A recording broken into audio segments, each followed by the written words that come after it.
Bismillahirrahmanirrahim. Assalamualaikum warahmatullahi wabarakatuh. Innal hamdalillah nahmaduhu wa nasta'inuhu wa nastaghfiruh wa na'udzu billahi min shururi anfusina wa min sayyiati a'malina. May yahdihillahu fala mudilla lahu wa may yudlilhu fala hadiyalah. Asyhadu an la ilaha illallah wahdahu la syarika lah. Wa asyhadu anna Muhammadan abduhu wa rasuluhu la nabiyya wa la rasulahu ba'dah. Allahumma salli wa sallim ala nabiyyina Muhammadin sallallahu alaihi wasallam wa ala alihi wa ashabihi wa man tabi'ahum bi ihsanin ila yaumil qiyamati amma ba'd. Qala Allah Ta'ala fi kitabihil karim, a'udzu billahi minasy syaithanir rajim. Ya ayyuhalladzina amanu taqullaha haqqa tuqatih wa la tamutunna illa wa antum muslimun. Ma'asyiral muslimin wal muslimat yang mudah-mudahan kita semuanya senantiasa dirahmati Allah. Alhamdulillah dengan izin dan ridha Allah Subhanahu wa taala, pagi hari ini kita masih bisa membuka mata kita, di mana berarti Allah masih memberikan kesempatan kepada kita untuk melanjutkan tugas-tugas dari sisa-sisa waktu dan umur yang kita miliki, yang mudah-mudahan tugas ini bisa kita selesaikan dengan sebaik-baiknya, mengamalkan apa yang Allah perintahkan, fattaqullaha mastata'tum, bertakwalah kalian kepada Allah dengan segenap kemampuan yang kalian miliki. Maka selama ada kesehatan, kekuatan, dan selalu mudah-mudahan ada kesempatan, itu kita manfaatkan untuk menjalankan firman Allah Subhanahu wa taala, yang dimana itu kita tiap hari, tiap saat membacanya, yaitu iyyaka na'budu wa iyyaka nasta'in.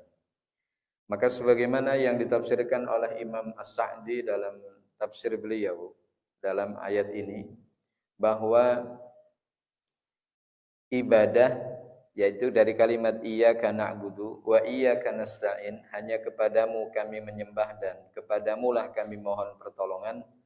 Maka beliau katakan al-ibadatu wal isti'anatu wasilatun lin najati aw li sa'adatil abadiyah, bahwa ibadah dan memohon pertolongan kepada Allah Subhanahu wa taala adalah merupakan jalan menuju kebahagiaan yang abadi, dan wan najatu min jami'i syurur, dan juga jalan keselamatan untuk menyelamatkan diri dari keburukan-keburukan yang ada.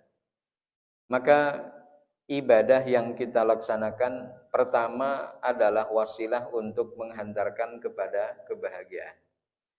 Yang kedua, berarti hanya dengan beribadah kepada Allah Subhanahu wa taala sajalah hanya bisa didapatkan bagaimana ia merengkuh kebahagiaan.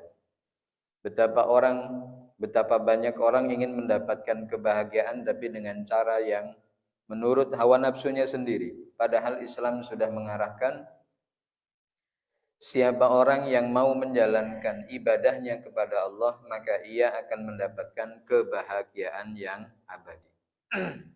Jadi tidak perlu repot-repot bahwa untuk mendatangkan kebahagiaan harus dengan mendatangkan perangkat materi, dengan berbagai macam fasilitas kehidupan duniawi. Cukup kita bisa sujud kepada Allah, itu sudah bahagia yang tiada tara. Seperti pagi hari ini kita bisa sholat mulai dari tahiyatul masjid, lalu kemudian sholat qabliyatus subuh, lalu dilanjutkan dengan sholat subuh berjamaah. Ini menjadi kebahagiaan yang tiada tara yang kita dapatkan di pagi hari ini. Inilah penjabaran dari surah Al-Fatihah, diantaranya adalah iyyaka na'budu wa iyyaka nasta'in. Maka orang yang senantiasa beribadah dan orang yang senantiasa memohon bantuan dan pertolongan kepada Allah, maka mereka sudah menjalankan dua hak yang ada pada dirinya, yaitu hak Allah, dan yang kedua adalah hak makhluk. Hak Allah untuk disembah, hak makhluk adalah untuk memohon pertolongan kepada Allah Subhanahu wa taala. Ma'asyiral muslimin wal muslimat, ta'azakumullah. Pagi hari ini kita akan membahas masalah-masalah yang berkaitan dengan waktu sholat. Ya, jadi yang pertama al-waktu aukadu faraidus shalah, yaitu waktu yang diprioritaskan untuk mengerjakan sholat 5 waktu. Poin pertama yang kita dapatkan, fi'lus sholati fi waqtiha fardun. Bahwa menjalankan sholat pada waktunya itu adalah sebuah kewajiban. Wal waktu aukadu faraidus shalah, sementara waktu itu sendiri jauh lebih kuat posisinya ya dibandingkan dengan sholat dari yang diwajibkan. Artinya bahwa tidak akan ada sholat kalau waktu belum dikaitkan. Sehingga keterkaitan antara waktu dan sholat adalah perkara yang tidak bisa dipisahkan. Maka di sini dikatakan waktu aukadu. Jadi waktu itu jauh lebih kuat posisinya dalam pelaksanaan ibadah yang dilaksanakan. Maka inilah yang kemudian disampaikan oleh Allah di dalam surah An-Nisa ayat yang ke-103. Allah mengingatkan kepada kita bahwa salat yang kita kerjakan itu berdasarkan dengan waktu. Innas salata kanat 'alal mu'minina kitaban mawquta. Bahwa salat bagi orang-orang mukmin itu adalah waktu yang sudah ditentukan. Nah, ini yang kemudian tidak diperbolehkan mengakhirkan sholat dari waktunya. Akhirnya itu, Pak. Ya, kesimpulan yang akhirnya kita dapati dari surah An-Nisa ayat 103, tidak boleh mengakhirkan sholat dari waktunya. Walau li janabatin, walaupun karena dia sebab karena jinabat, yaitu karena junub, au hadatin, atau karena ia mendapati dirinya hadas. Hadas itu sesuatu yang terjadi pada dirinya yang menyebabkan dia harus satu atau dua. Kalau enggak wudu ya mandi, itu namanya hadas. Ya, dan sesuatu yang berkaitan dengan hadas tidak mesti dikaitkan dengan najis. Ya, jadi sesuatu yang berkaitan dengan hadas itu belum tentu dikatakan najis. Seperti orang kentut, itu kan terjadi ya. Hadas itu artinya terjadi, Pak. Maka orang yang sudah kentut, keluar angin dari jalan belakang, maka dia dikatakan orang yang muhdis, orang yang menanggung hadas kecil. Apakah kemudian kentutnya dikatakan najis? Kan tidak. Kalau kentut dikaitkan dengan najis, alangkah repotnya. Ya, setiap kentut berarti harus ganti celana, Pak, iya kan? Nah gitu, ya karena najis, Pak, gitu, karena najis. Harus sepok juga. Inilah yang kemudian disebut kemurahan di dalam Islam, sesuatu yang sifatnya keluar bisa sewaktu-waktu, maka tentu tidak dikaitkan dengan najis, tapi itu hadas. Au najasatin fi thawbi, atau karena najis yang kemudian mengenai pada pakaiannya. Maka hal yang demikian tidak menjadikan dirinya mengakhirkan waktu atau mengakhirkan sholat dari waktunya. Ada orang ditanya, kenapa enggak sholat, Pak? Baju saya kotor. Baju saya kotor. Akhirnya enggak sholat asar. Ya, karena alasannya bahwa baju yang dipakai seharian beraktivitas sehingga pas pada waktu mau sholat sudah ngerasa badannya kotor, bajunya kotor, sampai pada akhirnya nganti sajalah pada waktu saya sudah pulang. Begitu nyampe rumah sudah jam 5. Ini yang kemudian masuk kategori ta'khirus shalah an waqtiha, yaitu mengakhirkan salat dari waktunya. Maka perkara-perkara tadi yang kita sebutkan tadi itu tidak menjadikan kehalalan bagi orang melaksanakan salat yang kemudian diakhirkan. Jadi walaupun itu karena kita junub atau karena hadas ataupun karena najis, ini harus segera diselesaikan. Mohon maaf, kalau memang kita dalam keadaan jinabat, ya ndang adus. Segera mandi. Supaya apa? Supaya tidak nanti waktu sholat subuhnya terlambat. Jadi jangan sampai ada alasan, kenapa tidak subuhan berjamaah? Anu Pak, junub gitu. Lah kenapa enggak segera mandi? Angel banyune. Banyunya susah, airnya susah. Lah kalau sudah tahu airnya sulit didapat sebab karena kondisi kemarau, ayo mbok bagaimana caranya mensiasati waktu dan kesempatan. Ya cari air dulu malam harinya, jangan cari air di waktu pagi, ayo telat sholat subuh. Nah ini yang kemudian perlu adanya kejelian, bagaimana menyikapi kondisi. Sehingga melaksanakan sholat tepat di awal waktu itu tetap menjadi prioriti walaupun ada halangan yang menghadang sehingga ini tidak menyebabkan sholatnya menjadi terlambat. Ini yang menjadi perhatian. Yang mestinya menjadi perhatian kaum muslimin kan itu Pak. Kenapa banyak kaum muslimin tidak berangkat ke masjid untuk sholat berjamaah, terutama yang laki-laki yang sudah akil, baligh, mukallaf. Sebab karena mereka tidak pandai memanajemen waktu. Jadi kegagalan pertama sudah kelihatan. Kenapa banyak kaum muslimin tidak berangkat ke masjid? Itu karena kegagalan mereka dalam memanajemen waktu. Entah itu kaitannya dengan urusan pribadinya, entah itu kaitannya dengan keluarganya, entah kaitannya dengan persoalan-persoalan yang berkutat ada pada dirinya dan tidak tuntas-tuntas. Sudah tahu misalnya sebelum sholat subuh itu pasti setoran dulu misalnya. Kudu nabung ke belakang Pak, nabung kan itu. Akhirnya kalau ini tidak disiasati ya berarti subuhnya telat terus. Gitu. Kenapa? Karena alasannya saya itu kalau pagi pasti selalu harus ke belakang Pak. Gitu. Maka kalau kemudian kita bangun pagi, ya misal subuh sekarang jam 4.15, ya berarti jam setengah 4 udah bangun, maka akan ada proses. Ada proses alamiah yang terjadi ada pada dirinya sehingga sebelum subuh dia sudah bisa mentuntaskan urusan pribadinya. Nah ini yang kemudian kaitannya dengan perkara pertama, bahwa mengerjakan sholat sesuai dengan waktu yang sudah ditetapkan oleh Allah adalah merupakan prioriti yang harus diutamakan. Yang kedua, poin kedua, keterkaitan dengan masalah waktu sholat, Allah memuji kepada orang-orang yang senantiasa menjaga waktu atau menjaga sholatnya. Seperti yang kita dapati misalnya dengan nanti bisa cek di dalam surah Al-Ma'arij ayat 23 Pak Ibu. Alladzina hum ala salatihim daimun. Dan yaitu mereka orang-orang yang senantiasa menjalankan sholat. Kemudian juga di dalam surah Al-Ma'arij ayat 34. Walladzina hum ala salatihim yuhafizun. Dan mereka adalah orang-orang yang senantiasa menjaga sholatnya. Dan ini adalah deskripsi dari orang yang disebutkan oleh Allah sebagai bagian dari penduduk surga. Ya, jadi orang yang dikatakan penduduk surga itu hampir secara bersamaan Allah sampaikan di dalam satu surah. Yang pertama daimun itu berarti saklawase Pak. Ya, bahwa sholat itu tidak ada kaitannya dengan waktu dan kemudian kaitannya dengan umur. Oh, saya sudah tua, sholatnya libur gitu. Enggak. Jadi kalimat daimun itu berarti ya selama hayat dikandung badan, selama kita masih tahu apa yang kita lakukan, itu berarti masih ada kewajiban untuk mengerjakan sholat. Cobalah jenengan perhatikan dari rukun Islam, dari poin kedua sampai kelima setelah syahadat.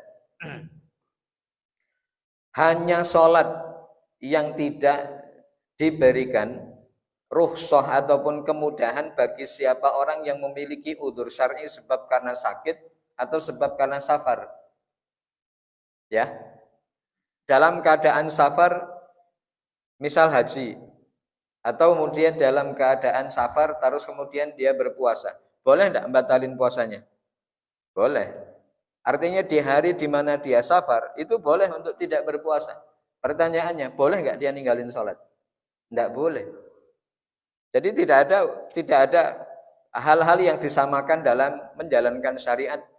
Kalau puasa aja boleh ditinggalin, maka sholat juga boleh. Tidak begitu caranya.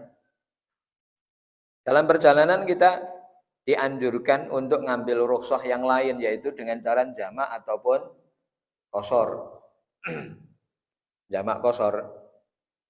Ini kan berarti ada kemudahan yang Allah berikan agar kita tidak meninggalkan. Agar kita tidak meninggalkan sholat itu. Kita tidak punya uang dan memang tidak punya harta, apakah masih berkewajiban untuk zakat? Kan juga enggak. Ya kan? Berarti kita tidak melaksanakan rukun Islam, yaitu zakat, itu bukan karena tidak mau, tapi karena tidak Tidak ada. Ya, karena dikatakan juga tidak mampu. Haji misal. Ada orang nggak mampu haji, seperti kita misal sampai tua juga belum daftar haji. Sebab karena faktor, banyaknya faktor. Terutama istitoah, yaitu kemampuan untuk berangkat secara finansial dan juga secara fisik. Apalagi mulai tahun 1445, Kementerian Agama sudah menetapkan definisi istitoah yang mampu untuk bisa melaksanakan ibadah haji itu sudah sangat ketat. Jadi boleh melunasi BPH ya atau ONH, ongkos naik haji. Itu kalau dia sudah lulus seleksi tes kesehatan. Jadi tidak akan boleh melunasi kalau ternyata dia belum lulus kesehatan. Kan kalau yang kemarin enggak mau tes haji, kesehatan atau tidak, yang penting bayar kan gitu. Tapi ternyata setelah bayar banyak yang gagal berangkat sebab karena faktor kesehatan. Maka mulai tahun ini regulasinya dibalik. Nah, ini yang kemudian dikaitkan dengan rukun-rukun yang ada di dalam Islam. Kecuali hanya sholat, tidak ada uzur. Jenengan sakit, saya sakit, apakah sholatnya libur? Kan juga tidak. Ini menunjukkan bahwa amalan sholat itu menjadi amalan yang melekat ada pada kehidupan seorang muslim yang bersifat forever, daiman, ya, sa'lawase. Kemudian pada 10 ayat berikutnya, dari ayat 23 ke ayat 34, Allah katakan, walladzina hum ala salatihim yuhafizun, yaitu mereka yang senantiasa menjaga sholatnya. Allah menggunakan redaksinya begini Bapak Ibu. Menggunakan kata hafadha yuhafiz. Jadi bukan hafidha yahfaz. Kalau hafidha yahfaz itu berarti hafal, dijaga, tapi kemudian bisa saja ditinggalkan. Itu kalau menggunakan kata hafidha yahfaz. Tapi kalau ada penambahan alif setelah hafadha yuhafiz, itu diartikan upaya yang terus-menerus dilakukan untuk menjaga amalan tersebut. Maka Allah menggunakan kalimat yuhafizun. Baik. Jadi poin kedua, keterkaitan dengan masalah waktu sholat itu adalah Allah memuji kepada orang-orang yang senantiasa menjaga sholatnya tepat waktu. Jadi pujiannya langsung dari Allah, bukan dari siapa-siapa. Poin ketiga, menjadikan sholat tepat waktu itu sebagai utama-utamanya amal yang dilakukan oleh seorang hamba dan menjadi amalan yang paling dicintai oleh Allah Subhanahu wa taala. Kita ini kan sedang berupaya untuk meraih cinta Allah. Maka kalau kemudian ada yang bertanya bagaimana cara mendapatkan simpati dan cinta Allah? Ya ini salah satu di antaranya adalah as-salatu ala waktiha. Yaitu sholat tepat waktu. Ngemeng-ngemeng sampai jam berapa, Pak? 6 kurang 10. Oke, 6 kurang 10 ya. Kita sepakati. 6 kurang 10. Masih lama berarti, Pak. Ya. Masih betah enggak jenengan duduk? Siap ya. 50 menit loh. Itu nanti nasi uduknya sudah dingin itu. Ibu-ibu yang nyiapin itu. Baik, kita lanjutkan. Karena memang waktunya maju terus. Poin berikutnya yang kita dapati dari sini Bapak Ibu.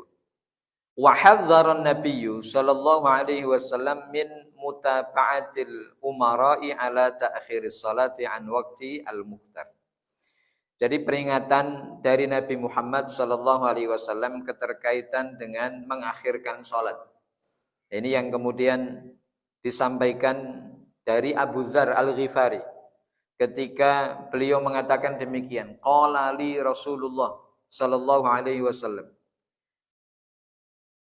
telah berkata kepada saya itu Abu Dzar,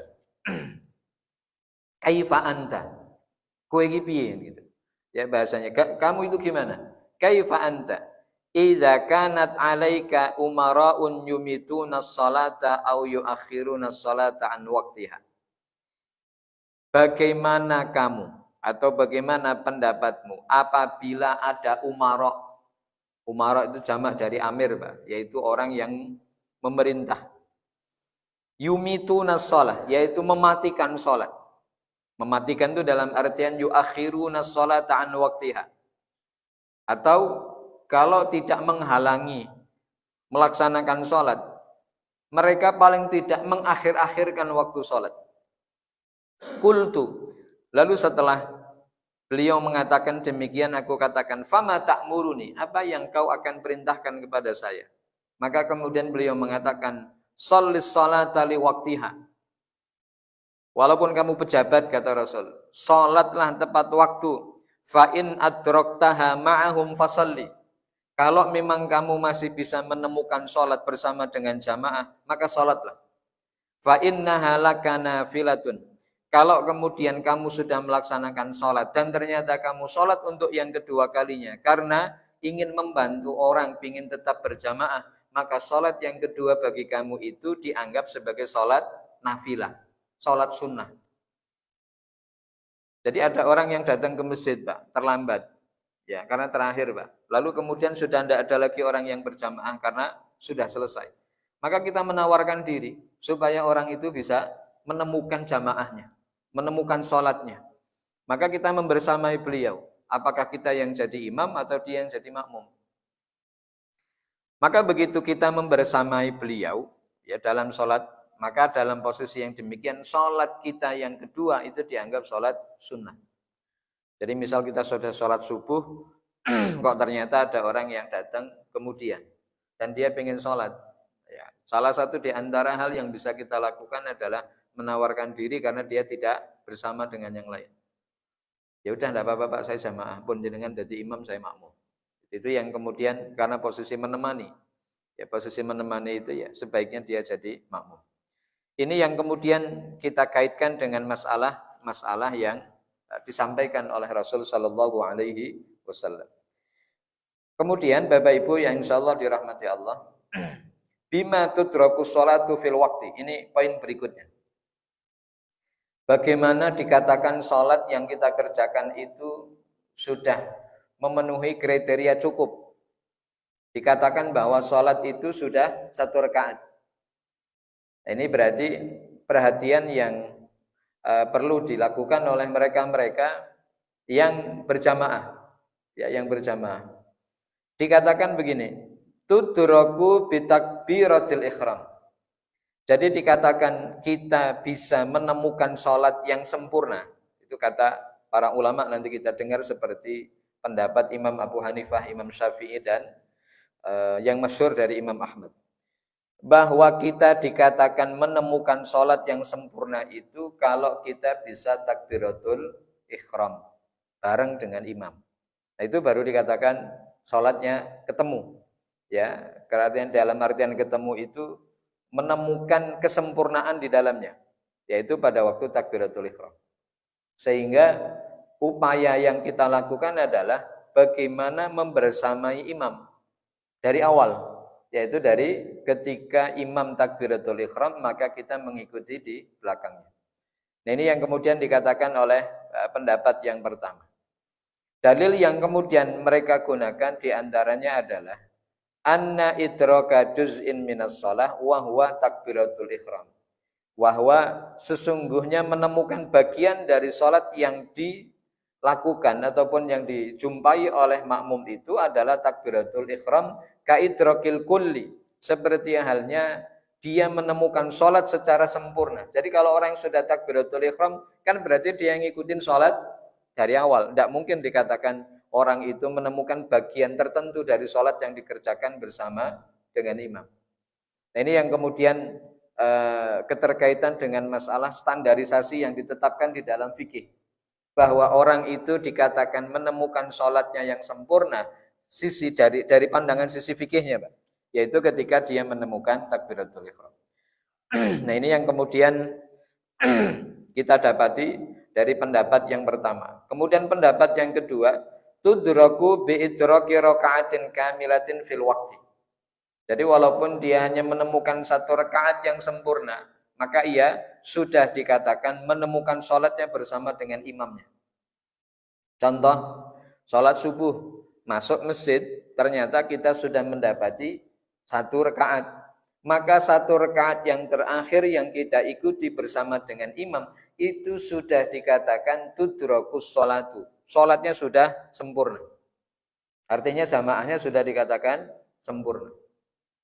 Ini pendapat yang kedua. Tetapi tentu dikatakan yang sempurna adalah ketika tidak ada bagian tertentu yang tertinggal. Itu kan namanya sempurna, Pak. Ya, dikatakan sempurna. Maka pendapat pertama adalah pendapat yang jauh lebih rajih untuk kemudian kita ambil supaya kita juga punya perhatian penuh keterkaitan dengan pengerjaan sholat berjamaah di masjid. Kalau kemudian kita ngambil pendapat yang kedua, ya khawatirnya justru hanya akan membuat jiwa terlena dengan menghukumi mau terlambat rakaat pertama kan juga yang penting masih ada rakaat kedua. Nah nanti toh rakaat kedua itu saya juga masih dikatakan orang yang menemukan sholat berjamaahnya secara sempurna. Maka produk hukum itu kan perlu kita timbang-timbang dampaknya. Seperti ada orang yang mengambil pendapat bahwa sholat berjamaah dihukumi fardu kifayah. Apakah memang ada pendapat yang demikian? Ada, keluar produk demikian, Pak. Tetapi begitu ini diambil, apa dampaknya? Luar biasa. Menganggap bahwa jika sudah ada 1-2 orang berangkat ke masjid, maka yang lain gugur kewajiban. Yang penting ada imam 1, makmum 1 berangkat, gitu. Ya. Yang lain senang omah ae, gitu. Kenapa? Itu sudah diwakili karo wong loro kae wis mangkat ke masjid. Maka ini dampaknya, Pak. Maka kenapa masjid jadi sepi itu diantara salah satunya mungkin adalah sebagian kaum muslimin yang punya pemahaman bahwa sholat berjamaah itu dihukumi fardu kifayah. Kayak seperti memandikan atau memulasari jenazah. Pemulasaran jenazah itu kan dihukumi sunnah, dihukumi fardu kifayah. Kalau 1-2 orang sudah ngurusin mayat itu sudah selesai urusan. Sebegitu juga sebaliknya, tidak ada satupun maka baru kena dosa semuanya. Jadi model yang demikian perlu untuk kemudian dikaitkan dengan masalah apa? Dikaitkan dengan masalah dampak yang timbul atas produk hukum yang diikuti. Kemudian berikutnya yang kita akan bahas adalah man adraka juz'an minal waqti tsumma ja'ahu udhrun. Siapa yang menemukan, ya, artinya orang yang masih mendapati waktu sholatnya, lalu kemudian datang uzur. Dia mau sholat tepat waktu, tapi ternyata di saat yang bersamaan dia mendapati uzur ada pada dirinya. Ya, uzur syar'i. Uzur syar'i itu misal karena hal-hal yang kaitannya dengan urusan pribadinya. Ini uzur syar'i. Misal mau berangkat ke masjid tapi ternyata terus ada panggilan yang nggak bisa ditolak gitu, yaitu ke belakang. Maka hal yang demikian bagaimana? Atau ada uzur syar'i yang kemudian memberikan ruang bagi dirinya untuk melakukan hal yang kemudian diperbolehkan. Misal, idza tara'a uzrun ba'da dukhulil waqti. Apabila ada uzur yang tiba-tiba datang setelah masuk waktu sholat, kal junun seperti gila, wal ighma dan kemudian mendem, mabok. Ya, karena mungkin mabok kendaraan selain daripada mabok cinta. Kalau mabok cinta enggak, ya. Wal haidi dan haid, wan nifasi dan nifas, dan yang sepadan dengan itu. Nah kalau kemudian ada orang yang ini kan misal kal junun seperti gila itu misal gila yang sifatnya belum permanen. Kadang-kadang kumat, Pak, gitu. Termasuk ighma, ya termasuk dari perbuatan ighma tadi itu. Orang yang kena epilepsi itu biasanya masuk dalam kategori yang kedua karena dia tidak bisa mengendalikan dirinya. Ya tidak bisa mengendalikan dirinya. Maka orang-orang yang demikian ketika datang waktu yang secara bersamaan gilanya kumat atau kemudian epilepsi tadi yang dicontohkan atau kemudian pingsan sebab karena kekurangan darah misalnya atau haid dan nifas, maka dia memiliki 2 keadaan. Yang pertama, an yakuna madha min waqti shalat duna qadril fardhi. Artinya bahwa keadaan pertama adalah hilangnya waktu sholat. Ya, hilangnya waktu sholat dan tidak mungkin ketika dia mendapati uzurnya, itu lalu kemudian dia nunggu waktu sholatnya.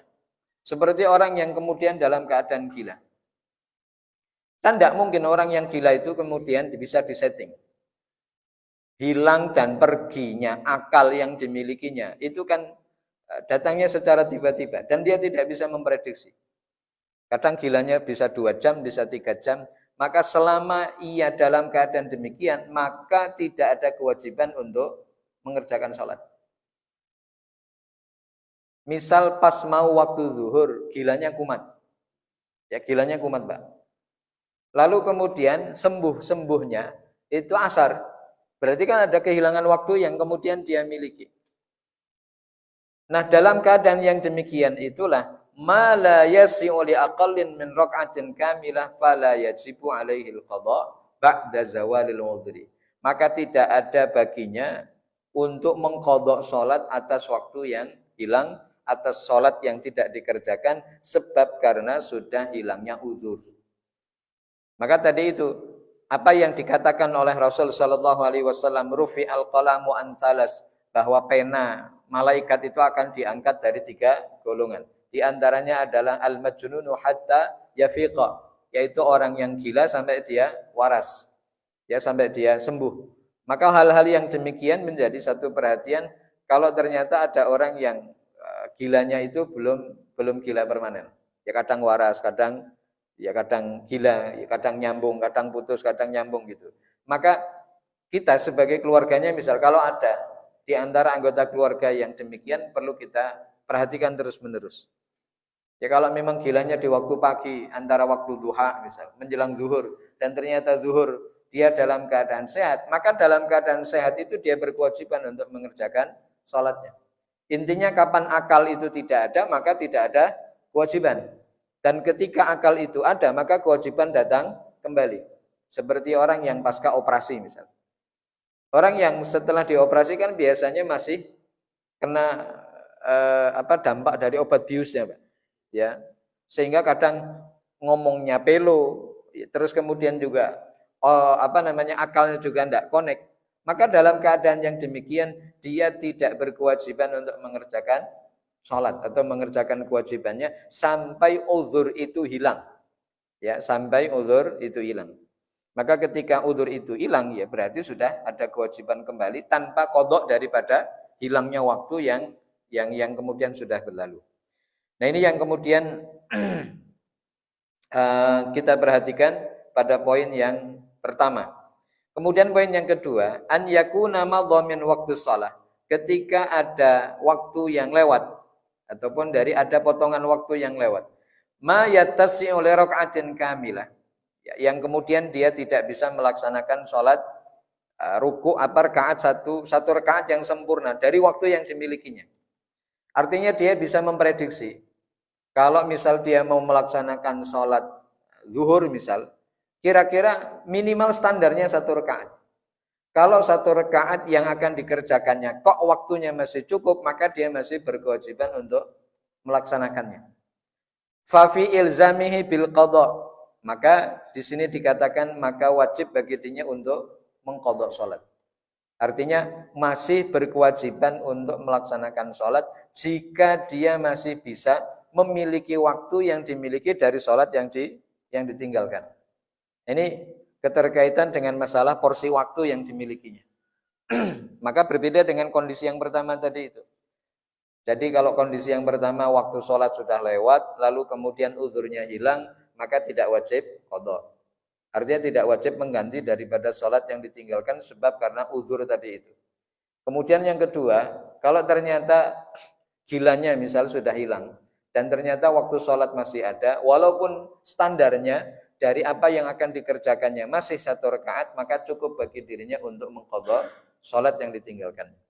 Nah, ini sebab karena uzur, Pak. Ya. Baik, berikutnya. Beberapa uzur yang kemudian masuk dalam kategori akhirnya mengakhirkan sholat dari waktunya. Yang pertama, an-naumu wan nisyan, yaitu tidur dan lupa. Maka ini masuk dalam kategori uzur, Pak. Artinya orang yang ketiduran dan orang yang lupa, ini tidak dihukumi dosa. Namanya orang lupa dan juga namanya orang ketiduran. Maka hal yang demikian di sini dikatakan, siapa orang yang ketiduran sampai pada akhirnya dia melaksanakan sholat di akhir waktu, fahuwa ma'dzur. Ma'dzur itu dalam artian dia masuk kategori orang yang tidak mendapatkan dosa. Karena uzur itu berarti satu alasan yang membolehkan bagi dia atau paling tidak mendapatkan kehalalan dari perbuatan yang ditinggalkannya. Walaupun diwajibkan untuk mengqadha dari sholat yang ditinggalkan sebab karena tidur atau karena lupa. Nah ini yang kemudian kita dapati misal wajib bagi dirinya wa yajibu alaihi ada'u hadhihi shalah idza staiqadha min naumihi. Wajib bagi dirinya untuk tetap melaksanakan sholat apabila dia sudah bangun atau dia ingat. Ya, kalau ternyata dia sudah bangun dan ternyata waktu sholat masih ada, segera tunaikan. Walaupun jamaahnya sudah ketinggalan misalnya. Ya, lalu kemudian ingat-ingat loh. Iki jane subuh apa zuhur ya gitu. Setelah lihat jam, oh, ini subuh toh kan gitu. Karena mungkin dia bangun tidurnya kemalaman sehingga konektivitas otaknya itu tidak bekerja dengan baik karena sirkulasi darahnya mungkin tidak lancar. Sehingga nginget-nginget ini jam 4 sore apa jam 4 subuh gitu. Akhirnya dia terlambat melaksanakan sholat subuhnya. Dan dia baru ngeh setelah 4:30. Kalau 4:30 kalau sekarang kan sudah bubar semua, Pak. Sholat jamaahnya kan sudah bubar. Maka ketika dia ingat atas waktu sholat yang kemudian mestinya dia datangi, di mana dia akan mengerjakan sholat subuh, maka bersegera untuk melaksanakannya. Maka ini yang kemudian disampaikan oleh Anas. Ya, hadis dari Anas bin Malik bahwa Nabi Muhammad sallallahu alaihi wasallam bersabda, siapa orang yang lupa dari sholatnya maka segeralah dia melaksanakannya apabila dia telah mengingatnya. La kafaratan laha illa dzalik. Tidak ada kafarah. Tidak ada kafarah itu berarti tidak ada tebusan dosa kecuali hanya mengerjakan sholat yang dikerjakan. Artinya bahwa kalau ada orang yang lupa karena sholat subuh atau ketiduran, maka tidak ada kafaroh yang kemudian bisa diganti dengan memberi makan kepada orang miskin. Tidak ada. Maka kafarohnya sholat yang ditinggalkan sebab karena lupa ataupun karena ketiduran, ya dengan melaksanakan sholat semisalnya, yaitu sholat subuh, walaupun mungkin sudah keluar dari waktunya, namanya ketiduran. Yaitu tadi contohnya misalnya jenengan tahu-tahu malam hari ini tidur jam 2. Karena kondisi yang sangat lelah kan tidak mungkin. Ya, bisa saja itu terjadi, maka bangun-bangun jam 7 bisa. Dibangunkan oleh keluarganya, dibangunkan istri yang tidak bangun, dibangunkan anaknya yang tidak bangun. Tapi dengan bangun sendirinya jam 7. Apa yang dilakukan oleh jenengan? Begitu bangun jam 7 pagi, maka segera ke kamar mandi, ambil air wudhu. Lalu kemudian melaksanakan sholat subuh. Tetapi bahasanya qadha, Pak, bayar utang daripada waktu yang sudah keluar dari sholat. Mana dalilnya? Ini dalilnya. Ya, hadis riwayat Anas bin Malik, bagaimana yang disabdakan oleh Rasul sallallahu alaihi wasallam, siapa orang yang lupa dari melaksanakan sholatnya, maka bersegeralah dia melaksanakannya apabila dia ingat. Dan kemudian tidak ada kafarah bagi sholat itu kecuali dengan melaksanakan sholat. Baik, sekarang gini Pak, di zaman Nabi Shallallahu Alaihi Wasallam juga pernah terjadi, bahkan dialami sendiri oleh beliau. Dalam satu hadis begini, wanaman nabiyyu wa ashabuhu, dan Nabi Muhammad Shallallahu Alaihi Wasallam dan para sahabatnya pernah ketiduran fi safarin, di dalam sebuah perjalanan. Fama aiqadhahum illa harrus syamsi. Tidak ada yang membangunkan mereka kecuali teriknya panas matahari. Waqad tala'at, dan ketika matahari itu terbit berarti sekitar jam 7 jam 8 nanti. Kalau di Saudi ya mungkin di atas jam 8. Maka yang kemudian disabdakan oleh Rasul sallallahu alaihi wasallam, beliau mengatakan laisa fi naumin tafritun. Tidak ada perkara berlebih-lebihan dalam masalah tidur. Innamat tafritu, adapun yang dikatakan orang yang berlebih-lebihan, orang yang melampaui batas, adalah alaman lam yusallis salata, terhadap orang yang tidak melaksanakan salat hatta yaji'a, waktu sholatil ukhra, sampai datang waktu sholat yang lain. Belum sholat subuh, ternyata sudah datang waktu sholat zuhur. Itu namanya orang yang mufrid. Orang mufrid itu berarti orang yang melampaui batas. Maka dikatakan dalam konteks hadis ini, siapakah orang yang dikatakan melampaui batas? Orang yang belum melaksanakan sholat dari waktunya. Maka tadi itu, begitu Nabi ketiduran bersama dengan para sahabatnya dalam sebuah safar, maka yang beliau lakukan adalah segera melaksanakan sholat yang ditinggalkan. Walaupun di sini tidak disebutkan. Tetapi kalau kemudian bunyi hadisnya adalah waqad tala'at, matahari terbit, ya berarti ketidurannya daripada sholat subuh. Ya, sholat subuh. Dan ini yang kemudian disampaikan oleh Rasulullah sallallahu alaihi wasallam, faman fa'ala dzalika, artinya siapa yang mengalami kejadian yang demikian karena ketiduran, fal yusalliha, maka bersegeralah dia melaksanakan salat hatta yantabiha laha, sampai dia ingat dengan salat yang ditinggalkan itu. Fa in kana minal ghaddi fal yusalliha inda waqtiha, dan apabila sudah sampai pada waktu besok, maka juga tetap berkewajiban untuk mengerjakannya. Intinya kapan dia ingat, itulah yang dikerjakan. Hadis ini bisa kita dapati ya berkaitan dengan masalah apa yang terjadi dengan Rasul sallallahu alaihi wasallam. Wa fi'lu sholati fi waqtil istiqat au dzikri sholatil mansiyah wa fil haqiqah ada'un la qada. Ngeten Bapak Ibu, mengerjakan sholat di waktu pada saat kita bangun atau pada waktu kita ingat dari sholat yang ditinggalkan, itu masih disebut dengan ada. Ada itu berarti masih mengerjakan dari sholat yang karena satu di antara dua, karena lupa atau karena ketiduran. La qadha itu bukan diartikan bayar utang. Ya, tidak diartikan bayar utang. Li'annahu fil waqtil ladzi la waqta lahu siwahu. Karena ia ada pada waktu yang kemudian tidak bisa dikerjakan waktu untuk melaksanakan sholat kecuali pada waktu itu. Artinya bahwa tidak bisa melaksanakan sholat subuh di luar daripada waktu yang dimana dia ingat. Ya kecuali mengerjakannya. Maka yang kemudian diperintahkan di dalam Islam, kapan kita lupa dan kapan kita ketiduran, maka begitu dua itu sudah lewat, segera kerjakan. Jadi jangan nunggu nanti, jangan nunggu besok yang pada akhirnya tidak dikerjakan. Bapak Ibu yang insya Allah dirahmati Allah, inilah yang kemudian hal-hal yang kaitannya dengan masalah waktu sholat. Lalu bagaimana dengan orang yang menyia-nyiakan sholat bertahun-tahun dari umurnya? Ini kan menjadi problem yang sering muncul di masyarakat. Problem itu paling tidak pertanyaan, gimana Pak? Kalau ada orang yang tahunan tidak sholat, apa yang harus dia lakukan?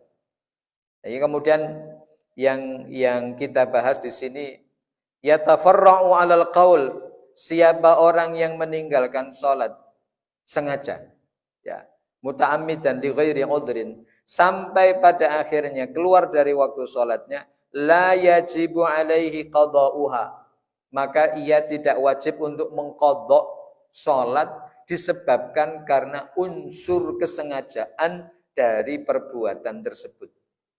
Jadi kata kuncinya Pak, kapan orang itu diwajibkan untuk mengerjakan sholat yang ditinggalkan? Saat ketika dia meninggalkannya karena tidak sengaja. Entry point-nya di situ. Tidak sengaja itu tergambarkan dari satu di antara dua misal, atau dia karena ketiduran atau karena dia kelupaan. Itu kan tidak ada unsur kesengajaan dia meninggalkan sholat. Wong jenengi wong lali. Maka tadi yang disampaikan oleh Rasul sallallahu alaihi wasallam, laisa fin naumi tafritun, bahwa orang yang ketiduran itu tidak dikatakan berlebihan. Yang dikatakan berlebihan itu adalah orang yang tidak mengerjakan sholat ya dari yang ditinggalkannya sampai masuk waktu berikutnya. Itu yang kemudian anjuran bagi kita untuk bersegera apabila kelupaan atau karena ketiduran. Maka di sini dikatakan, siapa orang yang meninggalkan sholat wajib sekali saja karena unsur kesengajaan, ya maka tidak wajib baginya untuk mengqadha sholatnya. Wala tasihhu minhu, dan andai kata dikerjakan juga tidak sah. Anna man dhayya'a as-salata zamanan min umrihi, maka siapapun orang yang menyia-nyiakan sholat ya dari umurnya, tsumma taba ilallah, lalu dia bertaubat kepada Allah Subhanahu wa taala, wastaqama ala dinihi, lalu beristiqomah ya dalam menjalankan agamanya, fa innahu la yusalli ma fatahu, maka dia tidak melaksanakan sholat apa yang sudah hilang.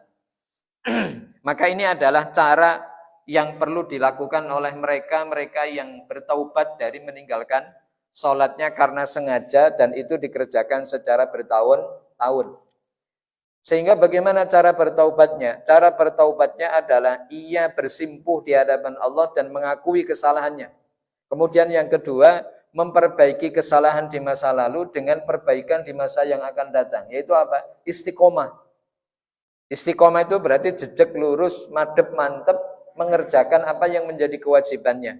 Boh hutan, boh tidak, mau sakit maupun tidak, maka ia tetap mengerjakan apa yang menjadi kewajiban di hadapan Rabb-nya. Itu yang disebut dengan istiqomah. Sawa'un qulna bi kufrihi hala tarkiha aula. Jadi walaupun mungkin dia mengingkari terhadap hukum daripada sholat itu, maka ini tidak ada masalah. Yang penting dia bertobat kepada Allah Subhanahu wa ta'ala. Baik. Wa madza 'ala tarikiha muta'ammidan, dan setali dengan apa yang tadi kita bahas di atas.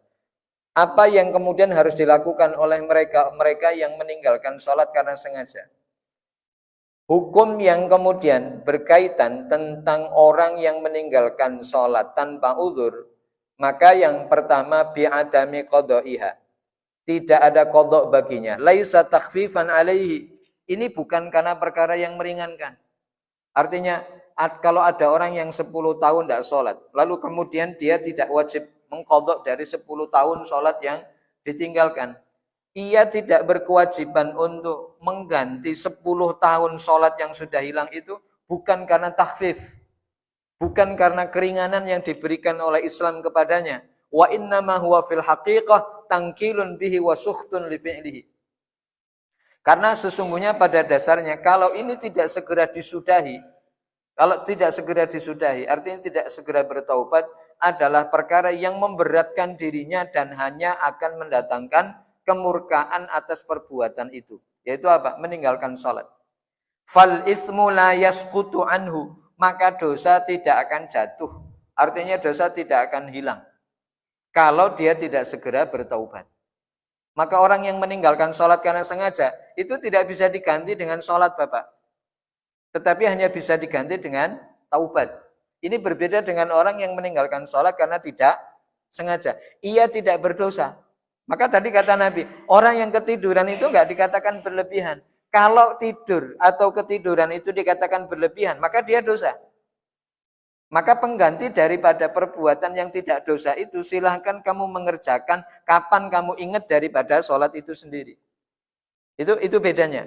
Kenapa orang yang ninggalin sholat karena sengaja itu tidak mengqadha?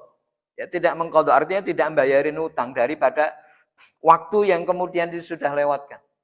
Dan yang kedua, ini juga merupakan bagian dari ujian. Kalau kemudian ada orang yang baru bertaubat kepada Allah, lalu kemudian dia ngitung-ngitung dosa masa lalunya. 10 tahun tidak sholat. Lalu kemudian dia harus mengqadha sholatnya selama 10 tahun ke depan. Kalau dia tidak kuat, maka bisa jadi dia akan kembali kepada perbuatan di masa lalunya. Jadi pikir dia, aduh, utangku akeh banget, gitu. Daripada utangnya akeh banget aku rakat bayar, ora usah dibayar, gitu.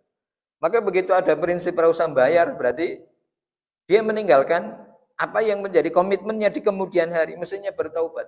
Hanya gara-gara dari was-was syaitan yang mengatakan hutangmu banyak, kamu nanti nggak bakal kuat. Mendingan kamu sudah sama seperti dulu aja lagi, nggak ada kewajiban apa-apa, kan enak. Gitu. Ya juga ya. Gitu. Akhirnya yang sudah baik beberapa hari menjadi bengkok lagi, sebab karena ngitung-ngitung daripada dosa masa lalunya. Maka Islam memberikan warning. Warningnya adalah siapa orang yang meninggalkan sholat karena sengaja, maka dia dosa. Dan dosanya tidak akan runtuh dengan sendirinya, kecuali dengan bertaubat kepada Allah. Wa in shallaha alfa marratin, walaupun dia sholat 1000 rakaat, walaupun dia sholat 1000 kali, yakni ba'da waktiha, setelah daripada waktu itu, tidak bisa digantikan Bapak Ibu. Jadi ada orang nih, mohon maaf, ada orang yang meninggalkan sekali saja sholat subuhnya, tapi sengaja loh. Sudah bangun, lalu kemudian tidak wudhu, lalu juga tidak sholat sampai keluar waktunya. Ini kan berarti ada unsur kesengajaan yang dilakukan daripada sholat subuh yang ditinggalkan. Maka kemudian yang dikatakan di sini, walaupun dia sholat subuh 1000 rakaat, 1000 kali sekalipun, itu tidak akan mampu untuk menutupi dosa yang sekali tadi itu. Illa an yatuba. Kecuali dia bertaubat kepada Allah dan memohon ampun, maka inilah yang kemudian wajib dilakukannya, yaitu apa? 2. At-taubah wal istighfar. Yaitu taubat dan beristighfar. Dan yang ketiga, memperbanyak dari melakukan kebaikan dan memperbanyak sholat tatawu, sholat sunnah. Jadi perbaikan apa yang harus dilakukan oleh mereka-mereka yang meninggalkan sholat karena sengaja? Allah memberikan kemudahan. Pertama, istighfar, taubat.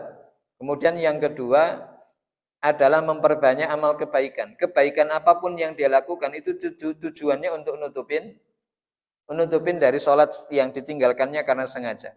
Kemudian yang berikutnya adalah sholat tatawu, sholat sunnah, Pak. Sholat duha orang kok 2 rakaat tapi 8 rakaat, 8 rakaat. Syukur-syukur bisa 12. Itu cara nutupin kebaikan. Ya, cara nutupin keburukan dengan kebaikan yang dilakukan di masa yang akan datang. Ini yang disabdakan oleh Rasul sallallahu alaihi wasallam. Sesungguhnya amalan pertama yang akan dihisab oleh Allah atas hambanya pada hari kiamat itu adalah min amalihi sholatihi, yaitu dari sholatnya. Kalau sholatnya bagus, maka mudah-mudahan aflaha wa anjaha. Maka dia ada orang yang bahagia, orang yang menang, dan orang yang selamat. Kalau hitungan masalah sholatnya lancar jaya. Wa in fasadat, kalau ternyata sholatnya rusak, kadang sholat, kadang ora, kadang jamaah, seringnya ora, gitu. Ya, maka orang-orang yang demikian itu sudah trouble, Pak. Sudah bermasalah. Lah kenapa kamu nggak sholat duhur? Kenapa kamu nggak sholat asar? Itu ditakoi, Bapak Ibu, dicatat rigid oleh malaikat yang Allah pasrahi untuk ngurusin catatan amal perbuatan hambanya. Ini lihat lembaran kamu itu loh, lembaran dari catatan amal waktu kamu di dunia. Ini loh, ini pada hari di mana kamu tidak sholat, dijelentrek, seret. Lalu ditanya, kenapa nggak sholat? Jawab apa jajal, Pak? Sibuk, Pak. Olah, wong karo urusan dunia wis sibuk. Kamplengi. Ya. Lah kok receh temen gara-gara urusan dunia kok terus ninggal ke sholat. Apakah kemudian dengan ngejar urusan dunia mungkin terus langsung beres? Ternyata kamu mati urusan dunia juga tetap jalan. Urusan dunia ora entek. Maka yang kemudian itu yang akan ditanyakan oleh malaikat. Ya, ditanyakan oleh Allah Subhanahu wa taala. Kalau urusan sholatnya beres, maka bereslah semua urusan. Dianggap gampang. Tapi kalau kemudian dari urusan sholatnya sudah jelimet, ya, ribet, maka hal yang demikian apa yang dikatakan oleh Rasul sallallahu alaihi wasallam, wa in fasadat faqad khaba wa khasira.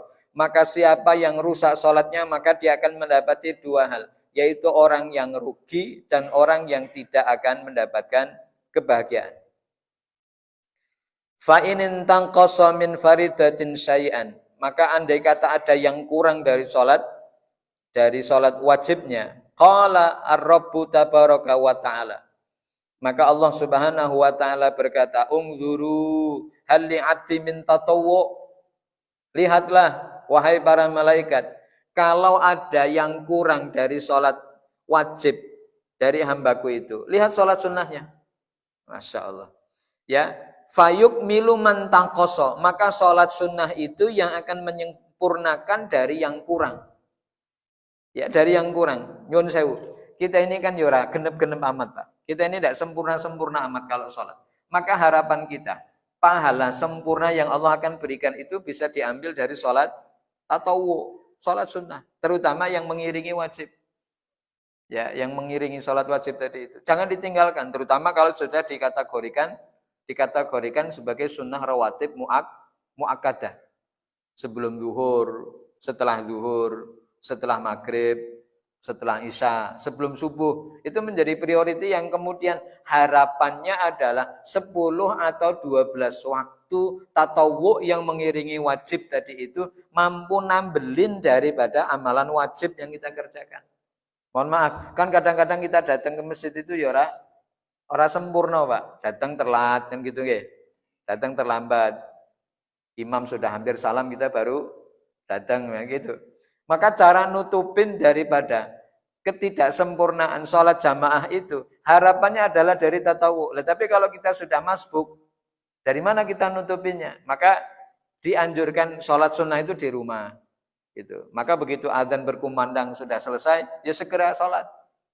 Sholat masih cukup, waktunya segera ke masjid. Kok ternyata masih ketemu juga waktu tahiyatul masjid. Nah ini yang kemudian upaya-upaya yang kita lakukan untuk memperbanyak sholat.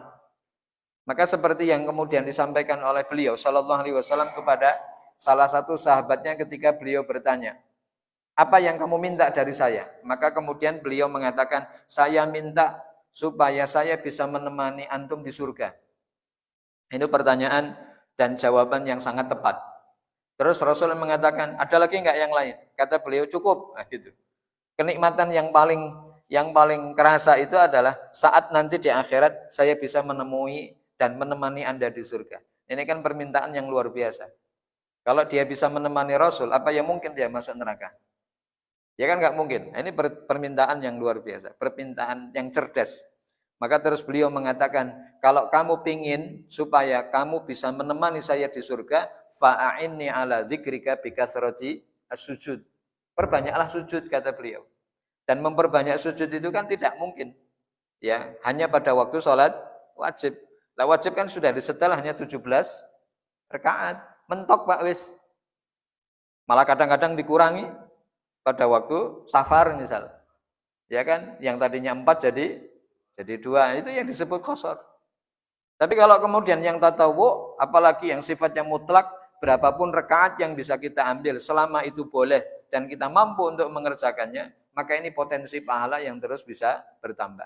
Ini yang disampaikan oleh Rasul Shallallahu Alaihi Wasallam. Baik, mungkin sampai di sini Bapak Ibu keterkaitan dengan masalah-masalah yang berkaitan dengan waktu sholat. Mungkin masih ada beberapa menit yang bisa kita gunakan untuk diskusi keterkaitan dengan masalah sholat. Monggo Bapak Ibu. Iya, monggo Pak.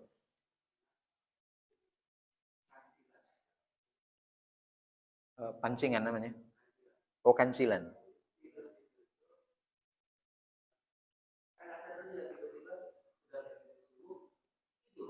Oh. Masya Allah. Sudah masuk ya. Baik. Karena itu mungkin masuk kalau bahasa kerennya insomnia kali ya. Kalau bahasa katroknya kan kancilan jadi itu. Eneng kancilan bareng. Nah, bahasa wetan, Bang. Bahasa Inggris bagian wetan itu kancilan. Ya kalau bahasa yang resmi mungkin insomnia. Dan insomnia itu satu penyakit yang memang juga harus segera diobati. Karena itu akan ganggu waktu istirahat kita. Kemudian kalau tidak ada unsur kesengajaan, maka sengaja atau tidak sengaja itu adalah bagaimana awalnya. Kalau tidak ada niatan bagi kita untuk meninggalkan sholat subuh, ya, maka hal yang demikian tentu masuk dalam hadis Anas bin Malik tadi itu. Tidak ada orang yang berlebihan dalam ketiduran.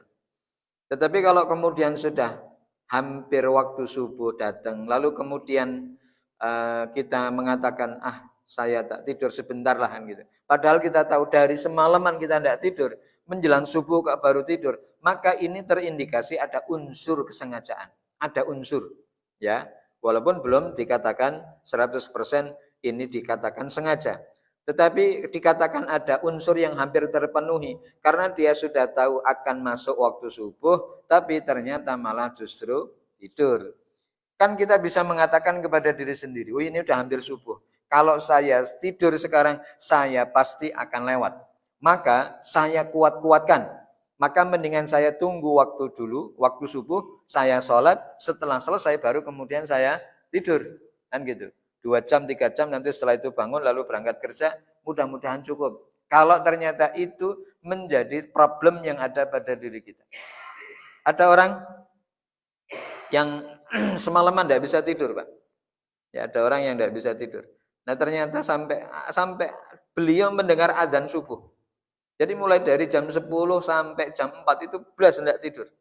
Ya hanya di tempat tidur saja seperti orang gelisah. Dan beliau kemudian mengatakan, ini kalau saya tidur sekarang pasti akan lewat. Maka beliau sholat subuh dulu, setelah itu baru setelah itu dia tidur 2 jam sudah cukup, baru kemudian aktivitas kembali. Tetapi kalau kemudian apa yang terjadi dengan antum, maka yang kemudian disampaikan oleh Rasul Shallallahu Alaihi Wasallam tadi itu bukan perkara yang berlebihan. Maka begitu jam 6 antum bangun, maka segera melaksanakan sholat subuh. Itu bahasanya ya sama, ya Allah saya niat sholat subuh. Karena itu bukan bahasa yang tadi disampaikan oleh Syekh Abu Malik, itu bukan qadha, Pak. Itu bukan bayar utang, tetapi mengerjakan sholat ketika kita ingat atau mengerjakan sholat ketika kita bangun, itu masih dikategorikan ada. Kan kalau misal mohon maaf, ketika jenengan melafadzkan sholat itu kan gini, usolli fardhu subhi rakaataini kan gitu ya. Rakaataini adaan kan, ada bahasa adaan. Adaan itu berarti menunaikan satu kewajiban yang akan dikerjakan, yaitu apa? Sholat subuh. Jadi bahasanya bukan qadhaan. Misalnya usolli fardhu subhi rakaataini mustaqbilal qiblati, bukan qadhaan lillahi ta'ala, tapi adaan lillahi ta'ala. Kapan waktunya? Saat ketika kita ingat. Kapan waktunya? Saat ketika kita bangun. Tetapi kalau kemudian diakhir-akhirkan dari waktu yang kemudian mestinya segera dikerjakan, maka itu bahasanya sudah qadha. Ya, bahasanya sudah qadha. Artinya apa? Ngerjakan sholat subuh setelah sholat zuhur misal. Padahal dia punya waktu yang cukup banyak sebelumnya. Mulai dari jam 6 sampai jam 12. Kan setengah hari itu. Ketika dia mengakhir-akhirkan, itu sama saja seperti orang yang tidak segera bayar utang. Maka bayar utang di dalam sholat itu sama persis seperti pembayaran utang dalam sisi duniawi. Kalau kita punya utang segera dibayar, gitu. Kan karakter kita itu kalau punya utang nggak segera bayar, semangat utang, rasa semangat bayar, gitu. Ini kan kita punya utang sama Allah. Maka kalau kemudian kita punya utang kepada Allah, maka apa kata Rasul? Fahaqqullahi ayyuqdha. Maka hak Allah itu untuk segera ditunaikan. Maka utang kita kepada Allah jauh lebih utama untuk dibayarkan. Walaupun dengan manusia juga tidak bisa diabaikan. Ini keterkaitan dengan masalah utang itu tidak bisa diremehkan. Dan diutang dan dibayar. Ya, pun ngoten insyaallah mudah-mudahan ada manfaat. Ada lagi? Cukup ya? Baik, kalau sudah cukup saya kembalikan ke Pak Ridwan. Dari saya, Assalamualaikum warahmatullahi wabarakatuh.